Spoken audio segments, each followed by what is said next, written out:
Today, we are taking a deep dive into what might just be the future of video creation. It's a new AI called HuMo, which stands for Human-Centric Video Generation. And believe me, it has the potential to completely change how we think about making movies, creating content, you name it. So, just imagine this for a second. What if, to create a video, you didn't need a camera, or actors, or a whole film crew? What if all you needed were three simple things? A single photo of a person, a clip of someone talking, and just one sentence telling the AI what to do. That's the incredible world this technology is opening up. For instance, you could grab a photo of a friend, right? And then just type in a prompt like, "A man in a white shirt and dark suit joyfully plays with his black Labrador." The AI would then take that person's face and identity from the photo and generate a brand new video from scratch, following your directions to a T. But what if you don't even have a photo to start with? No problem. HuMo can actually take it a step further. You can just feed it an audio clip and a text description, and it will invent a character out of thin air, speaking the words from your audio with perfectly synchronized lips. And this is where it gets really crazy. You can combine all three inputs at once. You provide a photo to lock in the character's identity, an audio file for their dialogue, and a text prompt to control the scene, what they're wearing, and what they're doing. This gives you an insane level of control, basically making you the director. So, what's the big picture here? Well, it's all about democratizing filmmaking, making it accessible to everyone. But as you can imagine, getting an AI to do all this is not easy. In fact, there have been two massive hurdles holding this technology back. Okay, so hurdle number one is something called data scarcity. To train an AI this powerful, you need a ton of data where you have a video, a reference image, text, and audio all perfectly matched up. And that kind of complete data set, it's incredibly hard to find. The second hurdle is collaboration difficulty. It's really tough to get the AI to follow all three instructions at the same time. You know, it's like trying to listen to three people giving you different directions at once. You're bound to get confused. And this quote from the research paper just hits the nail on the head. It basically says that if you tell the AI, hey, focus on getting the lip sync perfect, it might completely forget what the person is supposed to look like or just flat out ignore your text prompt about the scene. It's this constant, tricky balancing act where making one part better often ends up breaking another. But this is where HuMo comes in with a really clever solution to get around these problems.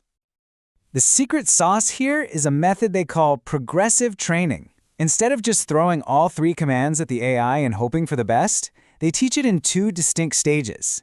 In stage one, the AI first just masters the basics, how to keep the person's face consistent and how to follow text commands. Then, and only after it gets good at that, do they move on to stage two, where they introduce the audio and teach it how to sync up speech and motion. This step-by-step approach prevents the AI from getting totally overwhelmed. So, how does it get that audio sync so right?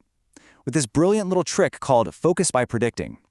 In plain English, they taught the AI a super simple rule. Whenever you hear a voice, your first job is to predict where the face is and then focus all your attention right there.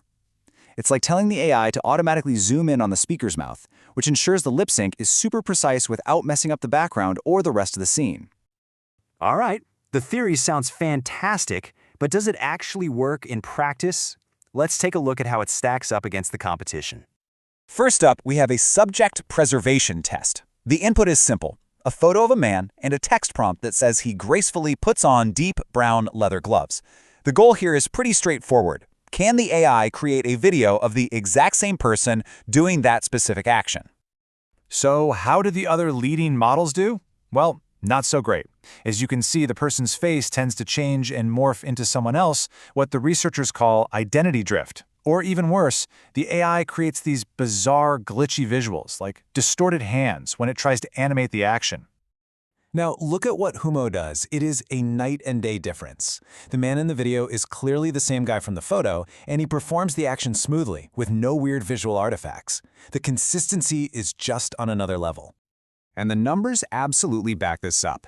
Using a metric called ID-Cur, you can think of it like a facial recognition score, where higher is better, HuMo clocks in at 0.731.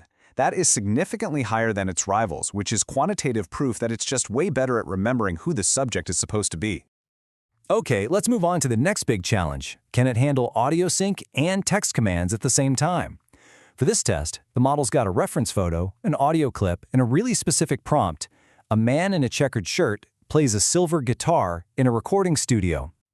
You can see that a competing model really struggles to juggle all these instructions. First off, it completely fails to create the silver guitar mentioned in the text. Its ability to edit the scene based on the prompt is just not there, and frankly, the lip sync isn't very precise either. And now for HuMo's result. It absolutely nails all three tasks at once. It correctly generates the silver guitar, it keeps the identity from the reference photo, and the lip movements are tightly synced to the audio. This is that perfect collaboration we were talking about, live in action. And again, the data tells the exact same story. On a key metric for audio-visual sync, where a higher score means more believable lip movements, HuMo gets a 6.252. Now, what's amazing about that is it puts it right on par with other AI models that only do talking head animations. HuMo is matching them while doing so much more. It's incredible. So this is all very cool, but what does it actually mean for us in the real world? Well, the implications are just huge. This kind of technology unlocks the ability for anyone to create their own custom digital avatars. It can make filmmaking way cheaper by cutting down on expensive reshoots. It opens the door to creating personalized content at a massive scale for things like marketing or education. At its heart, it gives everyday people the power to achieve movie-level customization, all starting from just one photo. And if you need one last, totally mind-blowing example of what's possible, here it is. The researchers took audio and a scene description from the TV show Game of Thrones, but then gave the AI a photo of a completely different person. And as you can see, HuMo seamlessly generated the scene, perfectly swapping in the new actor's face and identity. This is the future of customizable video production. All of this brings us to one final, really powerful question. As tools like HuMo's get better and easier to use, the traditional barriers to creating high-quality video are just dissolving. So you have to wonder, as this technology continues to evolve, who gets to be a creator? And the answer, it seems, is going to be anyone.